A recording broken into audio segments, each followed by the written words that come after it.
Amigas, amigos, muy buenas noches. Gracias por estar en Versiones Públicas, este programa de entrevistas y de análisis de los medios públicos mexicanos sobre distintos tópicos, no solamente sobre tópicos de gobierno o de asuntos de Estado, sino también de asuntos que a la sociedad le está preocupando mucho, en donde existen vacíos de información o existe más bien un manejo informativo exagerado o bastante estigmatizador. Esto lo comento por el tema que vamos a abordar en este día, que es la historia, no la historia, sino más bien el fenómeno del uso, abuso del fentanilo en México y en otras partes, y por supuesto el tema de las adicciones. El fentanilo ahora se ha convertido no solamente en un tema de salud pública en Estados Unidos y en Canadá, sino en un tema geopolítico, en un tema de presión internacional, sobre todo en vísperas del retorno de Donald Trump a la Casa Blanca. Él mismo ha colocado el tema como el centro, uno de los ejes de su relación y de las condiciones que está poniendo en una relación entre México y Estados Unidos.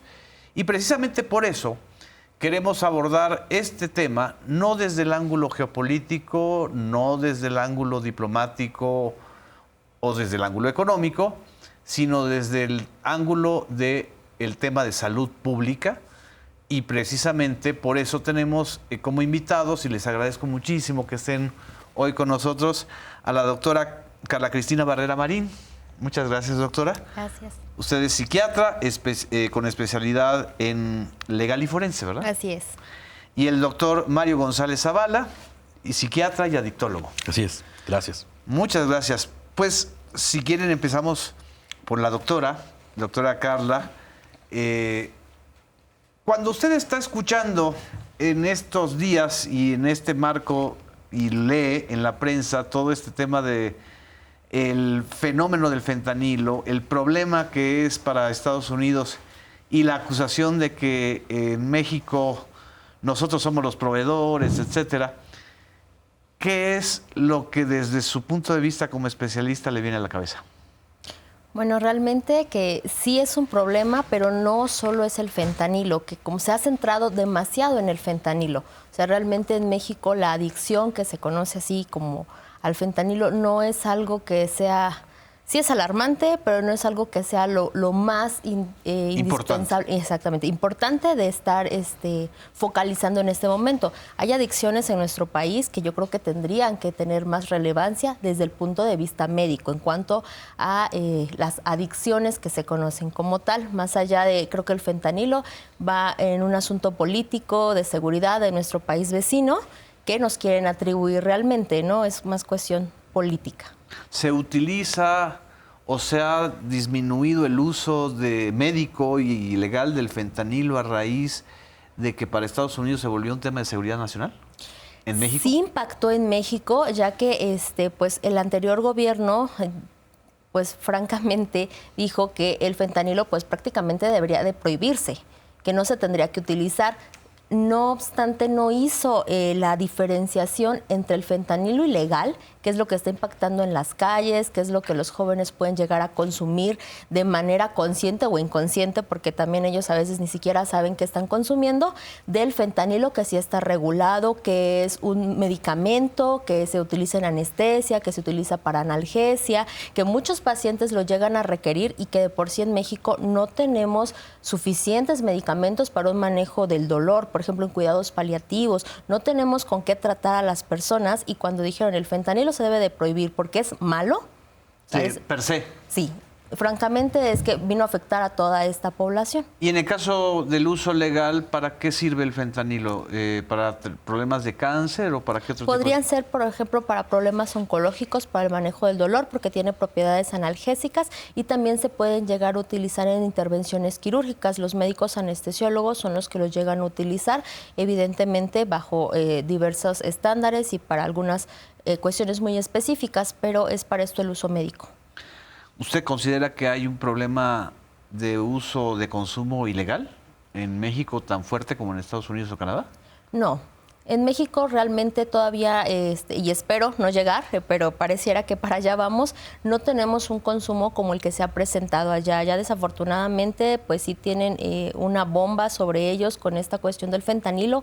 Aquí a lo mejor podemos llegar a ver casos, obviamente más hacia la frontera, porque pues se comparte mucho con Estados Unidos, pero a lo mejor en otros estados del país realmente pueda no existir casos o no puede haber este impacto, ¿no? Sin embargo, pues va creciendo debido a que el fentanilo, pues muchas veces, como le decía, ni siquiera las personas que pueden estar consumiendo otras sustancias pueden estar conscientes de que tal vez pudieran estar consumiendo fentanilo por ahí.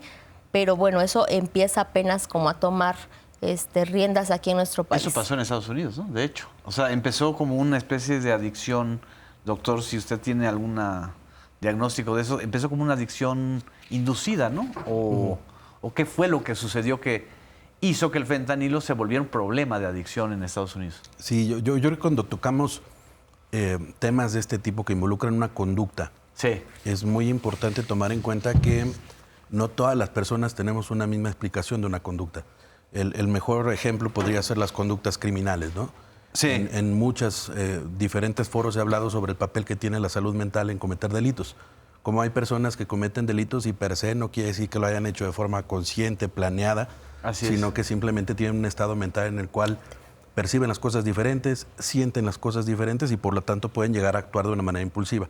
Exacto. Si lo vemos desde ese punto de vista, el llegar a tener obesidad, el llegar a tener consumo de tabaco, de alcohol, de alguna droga ilegal, de cualquier tipo de producto, cualquier sustancia, está muy influenciado en muchos factores. Uno de ellos es la cultura, medio ambiente, mercadotecnia, etcétera, pero uno es el individual. Claro. ¿Qué porcentaje de personas no terminamos teniendo una conducta que puede considerarse enfermiza y que pareciera que va en contra de la salud de uno mismo y que no es ni planeado ni de alguna manera propositiva para dañarse? Sí. Si esto fuera así, pues no habríamos obesos. Exacto. No conozco ninguna persona que tengamos obesidad y que lo hagamos adrede. Así es. No conozco ninguna persona que use el celular de una manera desmedida y que lo haga adrede. Y el hecho de ser obeso no significa que uno esté enfermo. Exacto. Cada vez más se está viendo que este fenómeno de obesidad, que muchos dicen estás enfermo por estar obeso, existen obesos sanos. Ajá. Obesos que no tienen hipertensión, diabetes, no tienen síndrome metabólico y que por lo tanto pueden estar más sano que alguien que no está obeso y que es hipertenso o es diabético. Exacto. Esto es importante porque se vino una gordofobia en la cual a todos los que se veía obesos ya se etiqueta como que estás enfermo. Y con el COVID, las personas que dejaron de trabajar, que se murieron, se enfermaron, pues como empleador imaginemos quién va a querer contratar a una persona con obesidad comparado con otro. Si se me va a morir, va a faltar. Entonces hay que tener cuidado en estas cosas. Un consumidor no necesariamente es un enfermo. ¿Qué pasó con las guerras en Estados Unidos, los veteranos de las guerras, todos los problemas que tienen que ver con la primer causa de discapacidad en el mundo que se llama dolor? Así es. De diferentes tipos. Si hablamos de guerras, si hablamos de personas con lesiones, aparecen medicamentos para el dolor, los opioides. Así es. Empiezan a recetarse, se ve que mucha gente empieza a abusar de ellos y se genera una dependencia farmacológica, que no es lo mismo que adicción. ¿No es lo mismo? No es lo mismo, un dependiente farmacológico. ¿Cómo definir esa frontera? Porque un dependiente farmacológico es un fenómeno de un fármaco. Sí. Tiene dos características. Uno se llama tolerancia y otro se llama síndrome de abstinencia. Esto es, yo consumo, uso un medicamento, o alcohol, tabaco, podemos llamarle, y después de un tiempo mi cuerpo se habitúa a mi cerebro y puedo tolerar más cantidad de la sustancia. Sí. Para tener el mismo efecto buscado.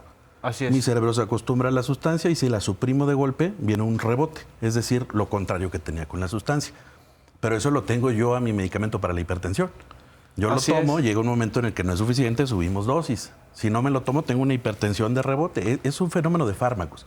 Entonces aparecieron muchos... Hasta con la aspirina ocurre eso. A lo mejor no es de los que más lo presenta, pero hay muchos fármacos que lo hacen, ¿no? Y no por eso son adictivos. Entonces, cuando las personas dicen, yo no quiero ser dependiente de mi medicamento para la hipertensión, tienen cierta parte de razón. El problema es que en el jergo o en el tecnicismo médico apareció el nombre dependencia como sinónimo de adicción.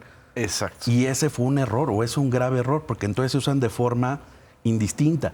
Había muchos dependientes farmacológicos, opioides farmacológicos. ¿Qué pasa? Empiezan a cerrar la llave, a cerrar que no haya fármacos de este tipo, y la gente se va a algo que no estaba hecho para eso. Entonces aparecen los opioides ilegales. Que es heroína. Otra cosa muy diferente a la dependencia farmacológica del fentanilo o de los opioides prescritos. La gran mayoría de drogas que ahora conocemos de las vamos a llamar tradicionales o más conocidas, eran fármacos. Claro. La heroína era un fármaco. Así es. La cocaína se usó con fines farmacológicos.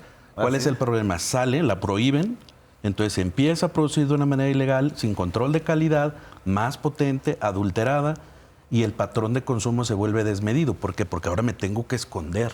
Claro. Porque ahora me regañan si lo hago, me critican. Entonces me están forzando a consumir de una manera escondida. Es como cuando de repente unos papás les dicen a su hijo, yo no me importa, pero aquí te quiero a las 12 de la noche, pase lo que pase.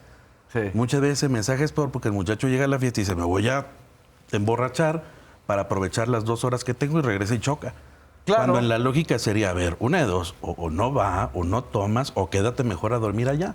Entonces, a veces las mías prohibitivas, punitivas o prohibicionistas, no mal ayudan. enfocadas, lo que llegan a provocar esto, mercados ilegales con drogas que no están diseñadas para eso, patrones de abuso, entonces ya esa dependencia cambió a adicción, que ese término no está totalmente reconocido científicamente. El término es trastorno por consumo de sustancias. Trastorno por consumo de sustancias, que sería la descripción de una adicción. La situación es que hay diferentes tipos. Sí. Tenemos 2 grandes sistemas de clasificación a nivel de salud, a nivel de psiquiatría, psicología, que es la clasificación internacional de enfermedades de la OMS, Sí. y el otro es una forma de clasificar de Norteamérica, de Estados Unidos, que se llama el DSM-5. Ah, ok. Casi todas las enfermedades mentales están homologadas, es decir, son compatibles. En el término de uso de sustancias o adicción no lo es, y ese es un problemón. Ah, Porque ok, estamos ok. hablando que la de la OMS tiene casi 5 diferentes subtipos y la del DSM de Estados Unidos es el mismo, pero con 3 niveles de severidad. Y esto es importante porque cuando en foros científicos o políticos hablamos de adicciones, ¿de quién me estás hablando? Claro. Si agarro un consumidor que no es adicto y lo meto ahí y lo estoy sometiendo a un tratamiento, esto es como agarrar a alguien que tiene dolor de estómago, no tiene un problema de apendicitis y lo operas. Así es. Entonces, el sistema de clasificar la conducta, que es a lo que iba, es importantísimo. Porque si entendemos el porcentaje de personas que consumen cualquier sustancia, que son dependientes en el fenómeno de adicción o trastorno por consumo de sustancias, podemos entender qué necesitamos como tratamiento, como prevención, como medidas de reducción de daño. Sí. Si entendemos cuántos de esos son personas que tienen un fenómeno, por ejemplo, como el llamado automedicación. Sí. ¿Cuántas personas que fuman marihuana o toman alcohol es por insomnio? Exacto. ¿Qué trato? ¿Les quito la sustancia, trato la adicción o trato el insomnio? Y eso O es hasta por dolor interesantísimo. de huesos o de... Muchísimo. Sí, sí, sí, sí. Y lo mismo pasaría con la obesidad. ¿Cuántas personas podemos tener obesidad porque tenemos apnea del sueño? O porque tenemos un problema de que la calidad de vida que tenemos, el acceso que tenemos a servicios como puede ser deportivos o de espacios libres, lo favorece. Sí. O el mal salario. Entonces, es decir, las causas de un mismo fenómeno pueden ser muchas. El entenderlo, el separarlo y el poder tener como estrategias más precisas, no solo ahorra dinero, da mejores resultados. Ahora, en el caso de las adicciones, o en el caso de las drogas, digamos, prohibidas, que lo hemos vivido en los últimos 55 años o 50 años, desde 1973, digamos que el gobierno de Estados Unidos con Richard Nixon lanza la guerra contra las drogas hacia América Latina y hacia el resto del mundo, porque tenía que buscar un enemigo interno, se generan problemas secuenciales, es decir, primero fue la heroína, luego fue la cocaína y ahora estamos con el tema del fentanilo. ¿Es entonces la prohibición a rajatabla lo que genera este tipo de broncas que se están viviendo o cómo lo El primer análisis fue eso, el prohibir los fármacos Sí. para uso de los pacientes y la mala regulación de los médicos que lo recetaban y la industria farmacéutica de manera perversa que favoreció que se empezaran a dar para cosas que no estaban aprobadas. Así es. Porque también se sabe el papel de la industria farmacéutica, ese no lo podemos Así negar. es. Pues favoreció entonces que se abriera este mercado ilegal para los opioides ilegales, ¿no? Sí. Eso no quiere decir que si no se hubiera prohibido estaríamos mejor. El mejor ejemplo es estos países que ahorita tienen políticas muy abiertas hacia las drogas y que muchos de ellos son pueblos fantasmas y que ya les están llamando lugares de zombies. Exacto. Ciudades grandes donde hay recursos económicos, donde hay poder adquisitivo y demás, y vemos personas en colonias que literalmente parecen zombies. ¿Qué es lo que pasó en Canadá? Y que ese en problema Columbia Británica y en otras ciudades. no sabemos todavía hasta dónde va a llegar. Y por supuesto que es diferente ver una de estos escenarios en Nueva York Sí. que verlo en la Ciudad de México. Así es, así es. Entonces pensemos, también el decir que podríamos haber estado mejor, si eso no se hubiera hecho, se me hace muy aventurado. Creo que esto va a ser una pelea o va a ser un experimento de estar apretando de un lado, apretando del otro, sin tomar una postura rajatable de ningún lado, porque ninguna tiene la verdad absoluta. Wow, es complicado. Doctora, ¿quiere usted agregar algo de esto? Sí, justamente como dice el doctor, al final de cuentas no podemos tomar solamente como una estrategia o un punto al que atacar. Así como es. decir, se prohíbe y con eso vamos a solucionar, no es así. Los problemas en salud y en general en la vida, pues obviamente tienen muchísimos factores que influyen. Entonces es lo que se tiene que tomar en cuenta justamente.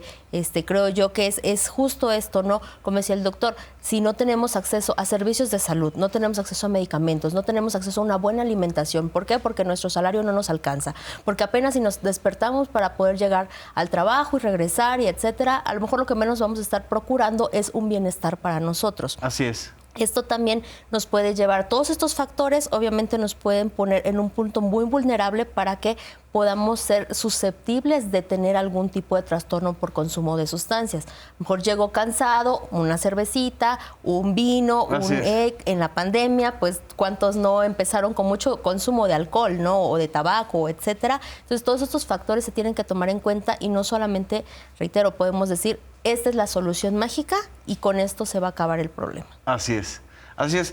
Pues vamos a un corte, ahorita regresamos después del corte. No nos dejen, vamos a seguir analizando este fenómeno que va muchísimo más allá de solo una sustancia o de solo una adicción. Regresamos a Versiones Públicas.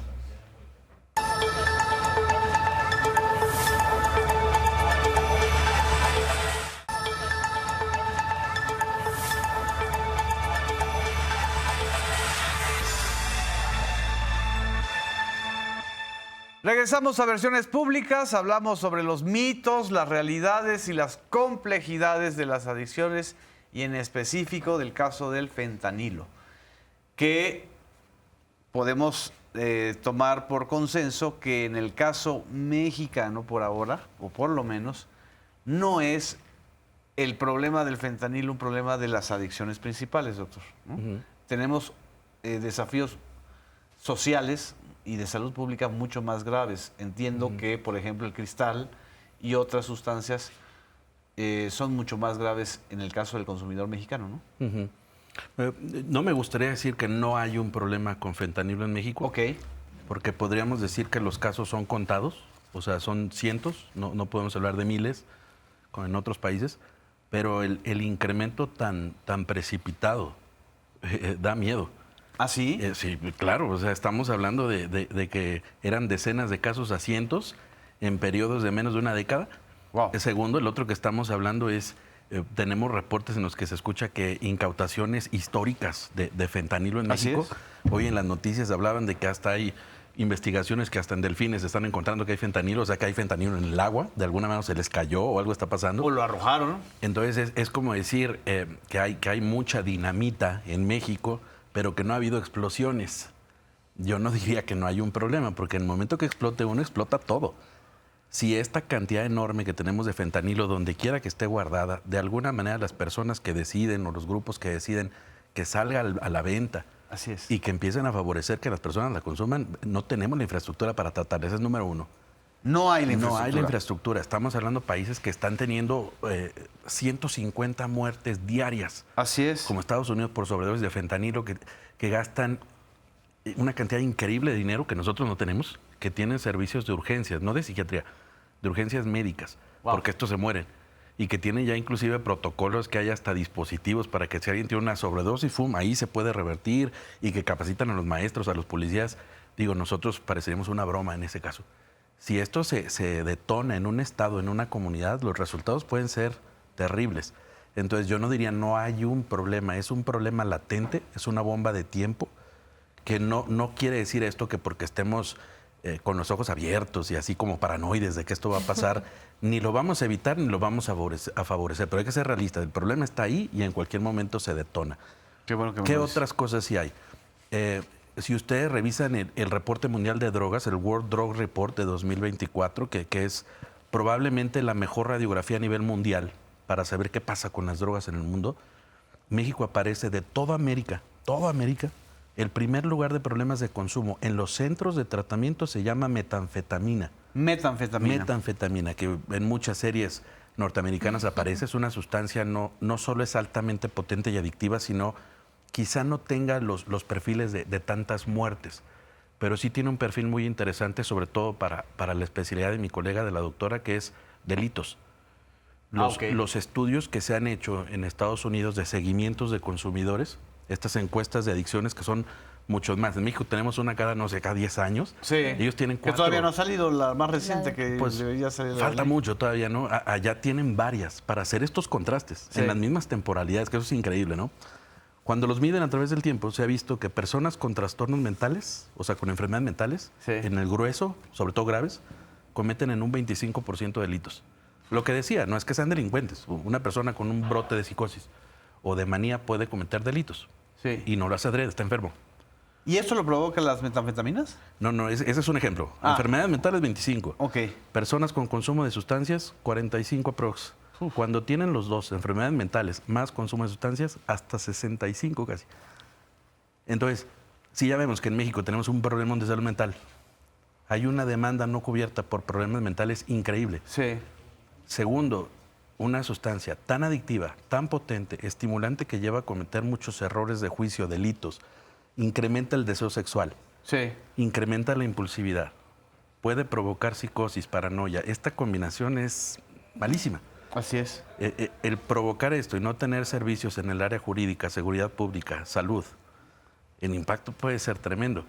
Y mientras estamos pensando en este fentanilo y estamos hablando que si la marihuana es malo o bueno, que si hacer, se nos está yendo algo que tiene décadas se está reportando esto. Y creo que se carecen mucho estrategias desde todos los ámbitos, desde cómo detectar personas que consumen a edad temprana. En las secundarias hay reportes a nivel de la CICAD, de la OEA, de la Comisión Interamericana de Abuso de Drogas, en la cual se presenta a México como el país que tiene mayor prevalencia de consumo de metanfetaminas en estudiantes de secundaria, más que en Estados Unidos. Entonces, cerebros no formados que están con metanfetamina, que se hiperestimulan, pueden tener hipersexualidad, que el medio ambiente no es protector. O sea, hay muchas aristas que tenemos que muchas áreas que tenemos que vigilar de las consecuencias del consumo. Y creo que una de las principales es eso, salud mental y delito.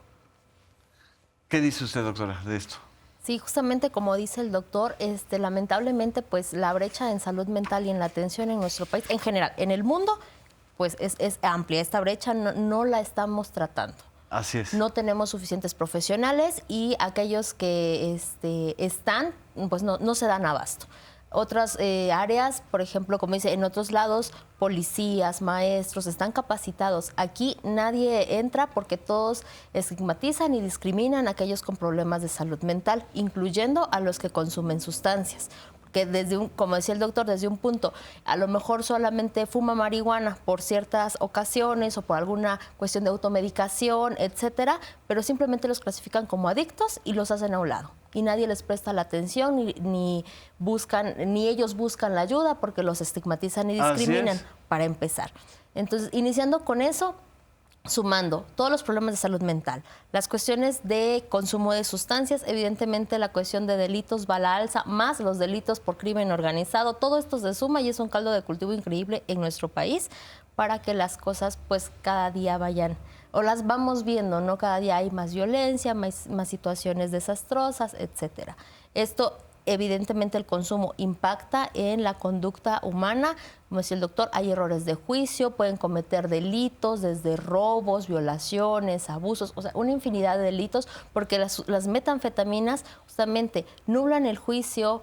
Se sienten muy grandiosos ellos, o sea, evidentemente ellos se sienten muy bien, no miden las consecuencias y terminan probablemente en un centro de reclusión, en una penitenciaría, como les llamaban, etcétera, pero sin que les vean realmente qué fue lo que sucedió. Sí, es nada más criminalizar porque estabas consumiendo metanfetaminas y cometiste algún delito. Así es. Pero el origen es si hay un problema de salud mental. Si existiera algún problema, no se está buscando. ¿No hay infraestructura para eso en México? Lamentablemente suficiente no hay. En general para salud mental. Y en cuanto a delitos, pues lamentablemente no. Normalmente los detienen, infraganti o alguna cuestión, los llevan a las áreas penales, a recluir, etcétera.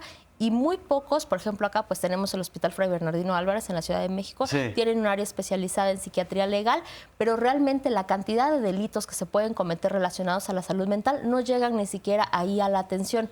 Podrán llegar un par de casos durante el día, la noche, para que se evalúen si estaban bajo el influjo de alguna sustancia en esta situación o alguna cuestión, un brote psicótico que hubieran podido tener, un Así trastorno, es. no sé, bipolar, en un episodio maníaco que se hubiera descompensado el paciente y por eso lo generó en la conducta delictiva, pero no te das abasto. O sea, por mucho que los lleven, no es suficiente la cantidad de profesionales especializados. Incluso me atrevo a decir que dentro de nosotros mismos, profesionales en salud mental, Sí. o sea, médicos, psiquiatras, muchas veces cuando hay algo que ver con alguna situación legal, no quieren participar. Como para dar un punto de vista especializado, Así es. para hacer estrategias. Exactamente, lamentablemente pensamos son más problemas, yo no me meto ahí. Exacto. Y lo dejamos de lado. Sí, porque hay un caldo de cultivo de la criminalización, o sea, donde dices, si me meto, me van a echar la culpa a mí como médico o no voy a poder solucionar nada. Para aclarar a mucha gente que nos está viendo, cuando hablamos que no saben exactamente, cuando hablamos de metanfetaminas, ¿de qué estamos hablando? Bueno, de sustancias, aquí el doctor creo que es el más experto para podernos aclarar el tema. Son clasificados como estimulantes mayores, de los más potentes. Ajá. El término puede ser usado en plural, metanfetaminas, Sí. porque decíamos previamente, el hecho de que sean producidas de forma ilegal nos habla de que puede haber pequeñas o grandes variantes y que desafortunadamente al no poderse estudiar porque son ilegales, se agrupan.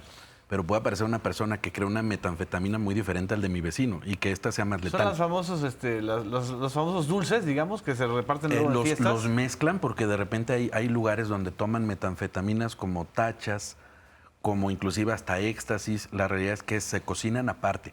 Todos esos son estimulantes mayores, diferentes potencias, pero la metanfetamina per se es el más potente de los de estas clases. Sí. La historia viene desde la Segunda Guerra Mundial, Sí. donde se crea mucho desde los nazis y se utilizaban mucho para los soldados porque pues, te quitaba el hambre, te quita el frío, te hace ser más eficiente, más eficaz, matar y hasta de alguna manera esta violencia se potencia. También hay reportes que Hitler, dentro de depresión resistente que tenía, se inyectaba metanfetamina intravenosa Wow. porque también tiene un cierto efecto antidepresivo. Esto es importante porque hay metanfetamina farmacológica, que no ok. es como esta otra, ¿no? En Estados Unidos pueden encontrar metanfetamina para tratar TDAH, trastorno por déficit de atención y hiperactividad. Exacto. No es la misma que la que estoy hablando, que es de calle, que es ilegal. Exacto. Entonces- que esa supuestamente es de uso recreativo. O eso es lo que creen los jóvenes. Eso es un punto increíble. Lo primero es analizar cómo llega a México. Si uno Sí. revisa las incautaciones, dónde se encuentran los laboratorios, todo esto de metanfetamina, se ve que llegan por el occidente. Y se va todo noroccidente. ¿Por Uno ve los Jalisco? mapas. Desde Culiacán, Colima, Jalisco, Sinaloa, ¿no? hasta las bajas, ¿no? Cuando se revisa que son las zonas donde han encontrado más laboratorios y han incautado más cantidad de droga, también es donde están los cárteles. Exacto. Y cuando ven los lugares donde más se consume, es esos. Entonces no hay que ser un genio para saber que donde más llegan los precursores, donde más laboratorios hay, donde más están los cárteles, es donde más se consume. Exacto. Que eso todavía no lo vemos con fentanilo. Por No, eso digo, no. el problema está latente. ¿Sí? Si no hay fentanilo en calle, si no se está comercializando o se está haciendo de forma velada, muy probablemente es porque hay muchas personas que no quieren que pase eso. Claro. Eso alguien tiene que decidirlo. Si hubiera una encuesta más fina, y sobre todo esto tiene que ser fuera de la parte de gobierno, ¿no? Esto es iniciativa privada, esto es asociaciones civiles, ¿no? Ver con consumidores, a ver, ¿dónde la compras? ¿Te han ofrecido fentanilo? ¿Lo has probado? ¿Qué has sentido? Entonces podemos saber cómo está el mercado mexicano. Sí.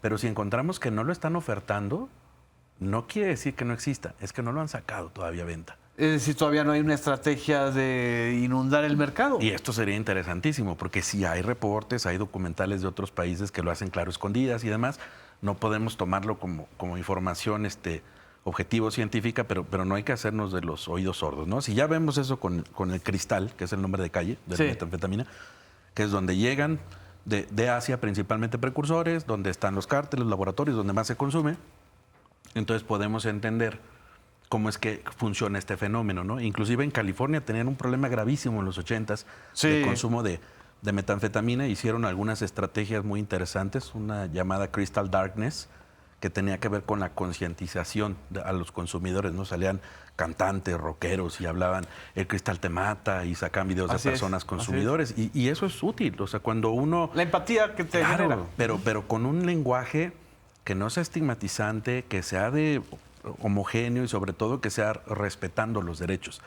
Cuando ya empezamos poniendo un consumidor y literalmente lo pintamos como un delincuente, como alguien que perdió el juicio, no solo es denigrante, sino que no me como un relaciona. paria social, es decir, donde tú los metes a los límites de la sociedad. Si yo fumo marihuana y soy psiquiatra adictólogo y doy consulta y no mato a nadie y no robo y pago impuestos y de repente sale en la tele, si fumas marihuana te vas a quedar loco.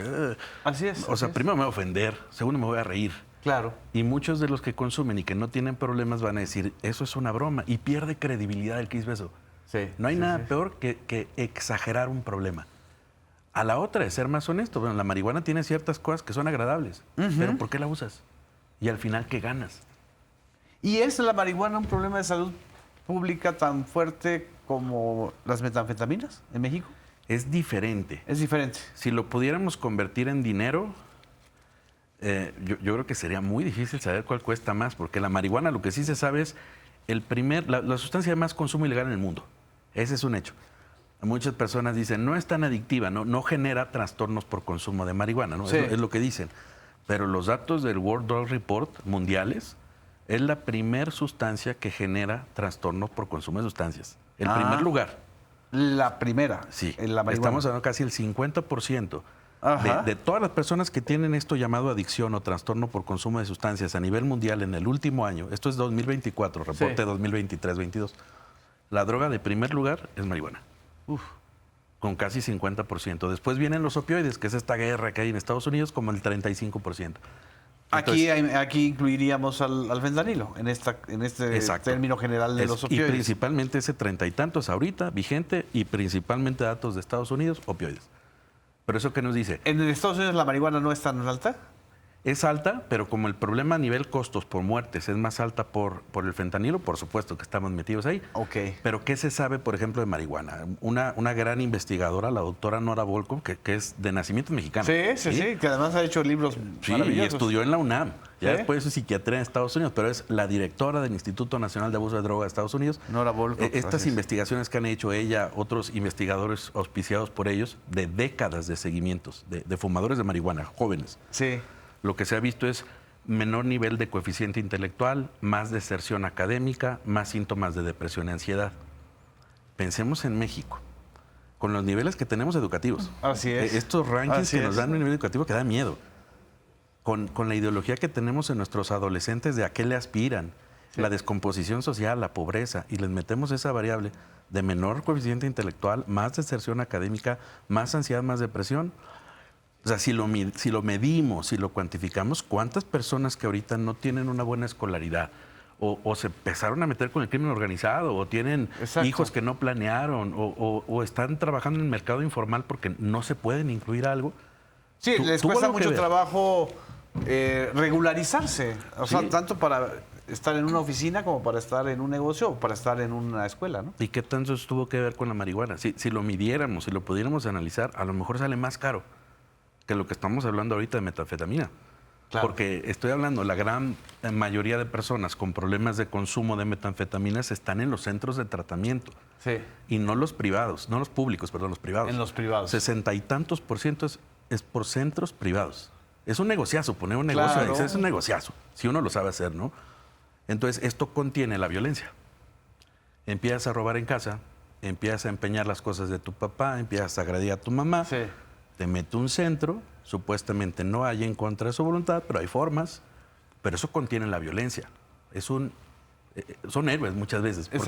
Porque uno tiene un familiar que está psicótico, que está alucinando, que quiere golpear a alguien, que está consumiendo, no quiere dejar de consumir. Sí. Y si nos vamos a las tendencias actuales de el tratamiento tiene que ser voluntario y tiene que llegar sin estar intoxicado, ¿quién iría?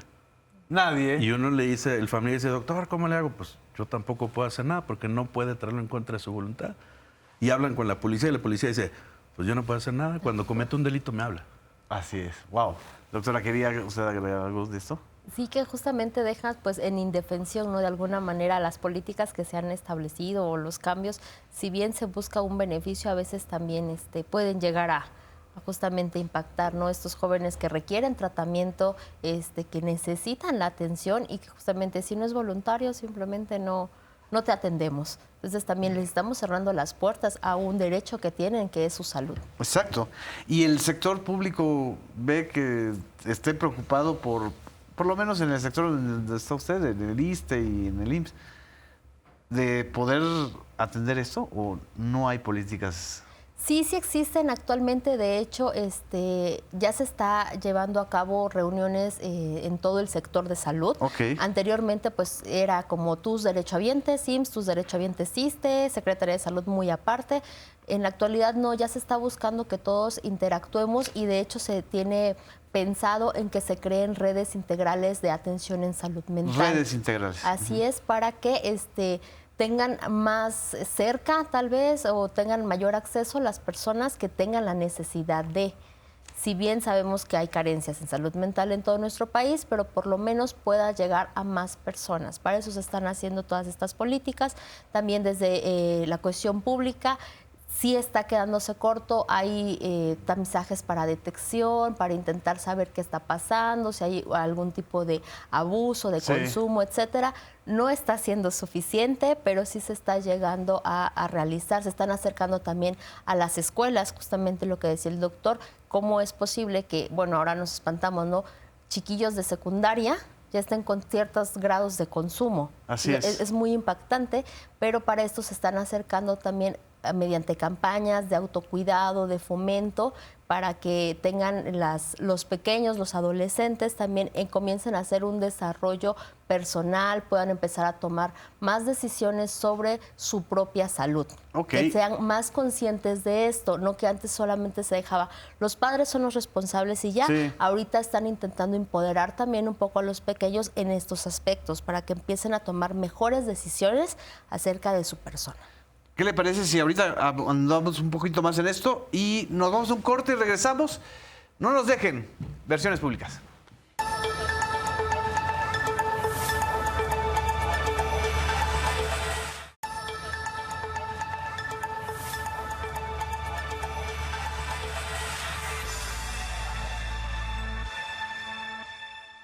Regresamos a Versiones Públicas, mitos y realidades de las adicciones, de las sustancias y de la salud mental también. En el bloque anterior, la doctora Carla Cristina Barrera nos estaba relatando esta estrategia de redes integrales de salud mental. Así es. Que se están construyendo o ya tienen tiempo. No, apenas es reciente. De hecho, el año pasado apenas salió también el programa sectorial de salud mental y adicciones, que justamente busca regir a todo el sector público al menos, y también en su momento incluir al privado, qué es lo que vamos a hacer en cuestiones de salud mental, ¿no? Desde, por ejemplo, el hecho de implementar ahora ya la atención en salud mental, que aunque en teoría estaba, pues se había dejado de lado en hospitales generales. Casi todo el mundo, cuando piensa que hay un problema de salud mental, piensan en que hay que acudir a un hospital psiquiátrico. O sea, no hay más, ¿no?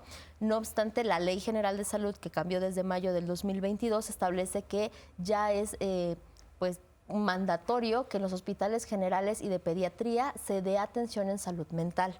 Al menos en la institución a la que pertenezco, que es el ISSSTE, justamente, y desde un poquito antes se había echado a andar un programa o una guía para la atención y el manejo integral de urgencias en salud mental, que se denomina Código Morado, y a través de se establecieron que en todas las unidades hospitalarias tendría que haber al menos unas camas exclusivamente para la atención de salud mental, porque justamente si no pasaba esto, llegaban a buscar la atención y les negaban porque decían que ahí no se atendían y que se tenían que ir al psiquiátrico.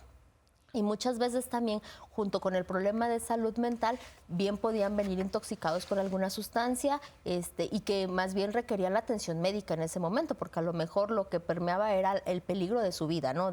Si venían por una sobredosis, etcétera. Entonces, lo que hicieron es justamente ya dar la pauta a que ahora se atienden todas las urgencias en salud mental en los hospitales generales, y ahí se les da contención, se les inician los tratamientos. Muchas veces personas que padecen algún trastorno mental, lo que hacen es suspender sus medicamentos, y por eso es que vienen todas el rebote, los brotes psicóticos, los episodios de manía, etcétera. Entonces, se comienza a dar la atención en los hospitales generales, se les da el seguimiento oportunamente a los especialistas, también se ha capacitado a otro personal, que es lo que les decía hace rato, no tenemos suficiente personal especializado. O sea, y eso en todo lo iba el a preguntar. mundo, no hay suficientes, no tenemos suficientes ni psiquiatras ni psicólogos que podrían ser los especialistas en salud mental, pero también se está buscando y también viene regido en el Plan Sectorial de Salud Mental y Adicciones, que se capacite a recursos humanos no especializados. Entonces, en el ISSSTE también lo que hacemos es que se brindan capacitaciones a todo nuestro personal de salud. Sí. E inclusive no de salud, también desde el personal administrativo, los guardias que están en las puertas de los hospitales. ¿Por qué? Porque ellos son los que primero reciben a los pacientes y a los familiares. Y muchas veces son los que los rechazaban. Ni siquiera daban chance a que los médicos pudieran tener alguna interacción y dijeran qué está sucediendo. Entonces se han ido capacitando, sensibilizando, disminuyendo el estigma, la discriminación, para que se atiendan los problemas oportunamente. Pero estamos hablando apenas entonces de 2 años. Apenas, al menos en el ISSSTE, a partir de 2021, mediados, es que comenzó todo esto. A nivel nacional, le reitero, la reforma a la Ley General de Salud Mental fue en mayo del 2022. El plan sectorial fue el año pasado y actualmente se está trabajando acerca de las redes integrales de salud mental y también de reforzar la Estrategia Nacional de Prevención de Adicciones. ¿Y esto está más avanzado solo en la Ciudad de México o hay en modelos de entidades que crean que se están aplicando bien? En Ciudad de México es donde más hay, sí, porque también el personal de salud en Ciudad de México, pues por la densidad de población y demás, pues es mayor. Todas las instituciones en general.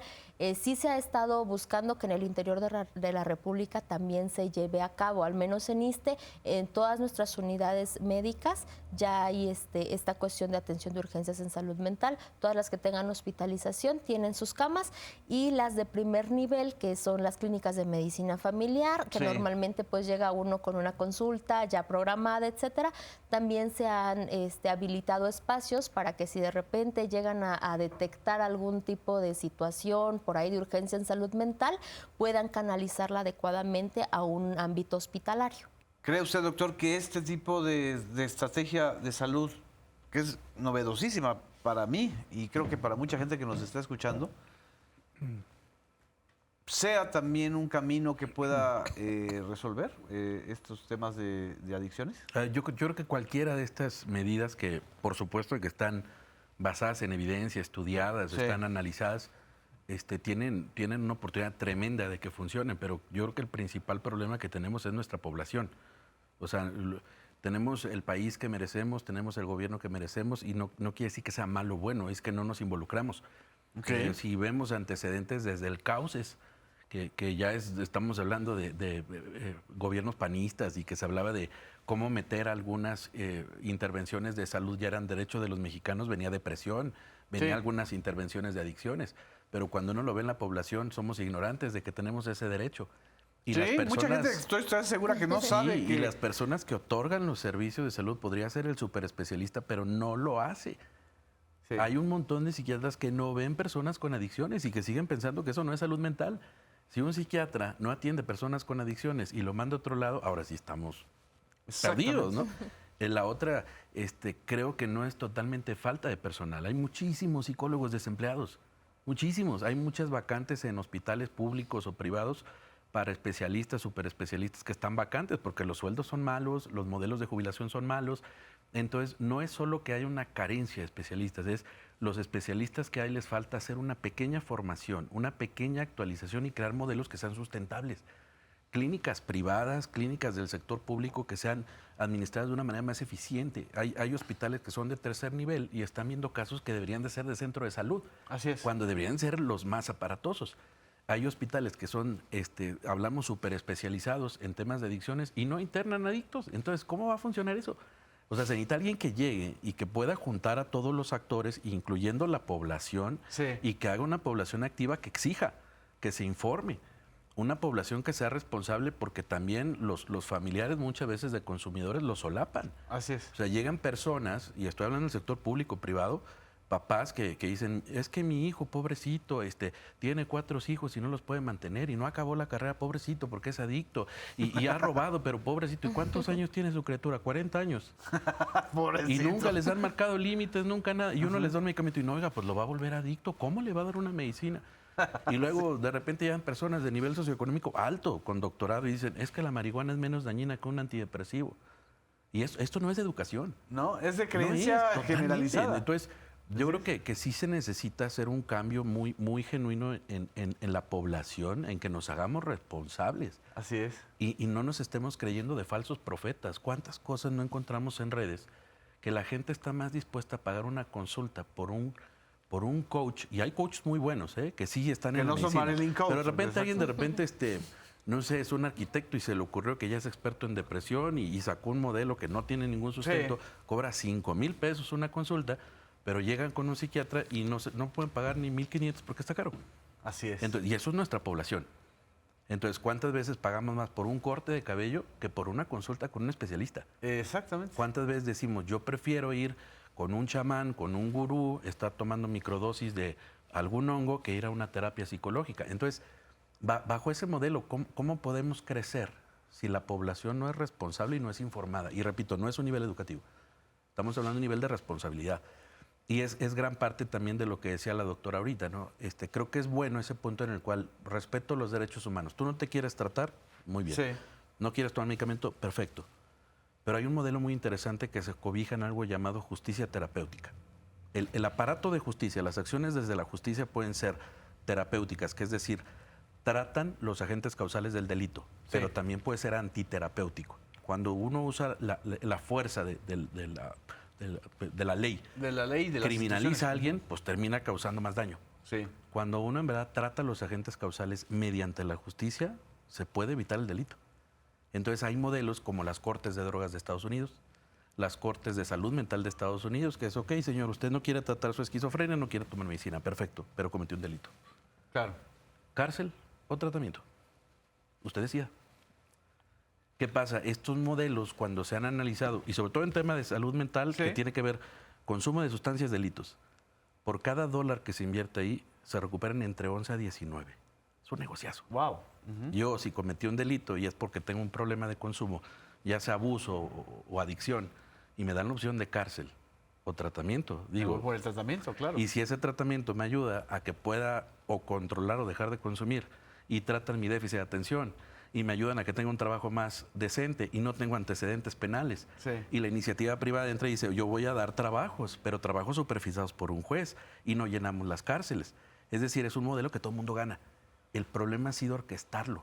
En México se ha trabajado, estos son 5 estados donde se ha intentado hacer algo. ¿5? Sí, pero ha sido complicadísimo. Sí. De hecho, es algo que se quedó en el tintero desde hace casi 2 administraciones de la previa CONADIC, en la cual estos modelos buscaban eso. Personas primodelincuentes, delitos menores, así es. Que estaba relacionado con consumo de drogas. Capacitamos jueces, capacitamos... ¿En qué estados? En Durango, Estado de México, Morelos, Chihuahua y el primero que salió, que fue Nuevo León. Las experiencias, desafortunadamente, no se pueden alcanzar a medir todavía porque, repito, hicimos documentos, se publicó en la revista del Tribunal de Justicia de la Ciudad de México. Está hecho todo eso. El problema es operarlos. O sea, yo no creo que lo que haya hecho el gobierno a nivel salud, en tema de adicciones o salud mental, haya sido malo. Hay unas ideas increíbles y que se empezaron, pero no se ejecuta. El gran desafío es operar. Claro, y repito, mucha responsabilidad de la población. Sí. Es increíble, hay historias de medicamentos que se han comprado en IMSS o ISSSTE para tratar, por ejemplo, tabaquismo. Lotes increíbles de medicamentos. Los médicos no lo recetaron. ¿No lo recetaron? No. ¿Por qué? Pues porque empezaron la campaña con neumólogos en vez de hacerlo con psiquiatras. Clínicas de tabaquismo que no tienen un psiquiatra especializado. Y Así que es. La mayoría de personas que fuman no es que sean dependientes de tabaco, son ansiosos o con déficit de atención. Es una mala administración de recursos. Wow. Increíble de repente. O sea, el tabaquismo también tiene que ver con problemas de salud mental. Casi 80% de personas que dejan de fumar lo hacen sin tratamiento. Así es. Yo soy fumador y la verdad es que me da más miedo, sinceramente, avanzar, porque lo hice, en un tema de dejar la adicción o dejar de fumar de golpe, porque el rebote es terrible. Y la ansiedad es todavía mayor, ¿no? Y yo creo que el mejor ejemplo así biológico puede ser este. Estamos viendo actualmente tratamientos para tratar la obesidad, que se puso de moda por el COVID y las muertes y todo, que son fármacos psiquiátricos y que son para tratar adicciones o depresión. Ajá. Entonces, ¿qué vemos? Muchas manifestaciones, como puede ser la llamada adicción, suicidios, obesidad, tienen un origen en común y pueden tener un fármaco que atienda todo. Si eso es a nivel fármaco, imaginemos prevención. Claro. ¿De qué sirve una campaña de prevención de obesidad, prevención de tabaquismo, prevención de bullying? Es lo mismo. O sea, si se integrara, si sumáramos esfuerzos en lugar de estar haciendo cada quien por un lado y duplicando cosas, sale más barato. Claro, pero es un tema, la fragmentación también es un tema de negocio, ¿no? O sea, es un tema de la fragmentación que tenemos de la sociedad, ¿no? Porque justo el tema de adicciones, justo el tema de salud mental, se vuelven estancos, ¿no? Entonces no hay un tema multidisciplinario. Es decir, esto lo tendríamos que estar hablando en varios medios de comunicación, por ejemplo. Simultáneos. Vemos los foros más grandes, por ejemplo, en el tema de marihuana. Sí. ¿Qué porcentaje son profesionales de la salud? Muy pocos. Si han tenido o acuden a alguna de estas reuniones internacionales políticas de drogas, si hay una persona que ve personas con consumo, o sea, que es clínico y que está metido en mucho, la mayoría son políticos, son economistas. Así es, o legisladores. O de repente el otro extremo, ¿no? Personas que hacen investigación con ratas, que no tiene nada de malo, o que ven células, pero perdón, esta es una conducta. Claro. Exactamente. Doctora, ¿algo que agregar? Ya estamos a 2 minutos. 2 minutos. Pues nada, primero, como decía, la salud mental pues es muy importante, ¿no? Como estaba explicando el doctor, puede estar relacionada con muchísimas otras situaciones de vida que nosotros no estamos tomando en cuenta. Exacto. Que estamos dejando de lado y que si le prestáramos la atención que requiere, otra cosa sería en nuestro país y en el mundo en general.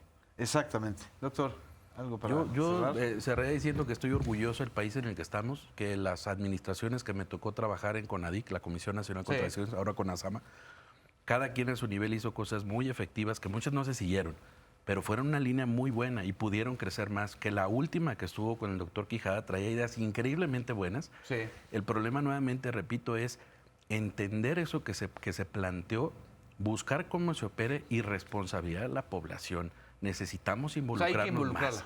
Y a los profesionales. No puede haber psiquiatras. No puede haber psiquiatras que se estén negando a atender esto cuando nos toca.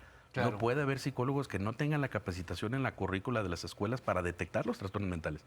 Trabajo social tiene mucha chamba y los estamos dejando de repente en un lugar como si no sirvieran. Hay que levantarlos. Así a los padrinos, a los centros no gubernamentales. Si hacemos sinergia y aprovechamos los recursos enormes que tenemos como país, podemos dar lecciones increíbles. Tenemos la infraestructura, hay que operarla. Exactamente. Pues muchísimas gracias, doctor, doctora. Muchas gracias. Gracias a todas y todos ustedes. Aquí nos despedimos. Nos vemos en la próxima emisión de Versiones Públicas. Espero que este programa haya sido útil, alentador y esclarecedor para todas y todos. Muchas gracias.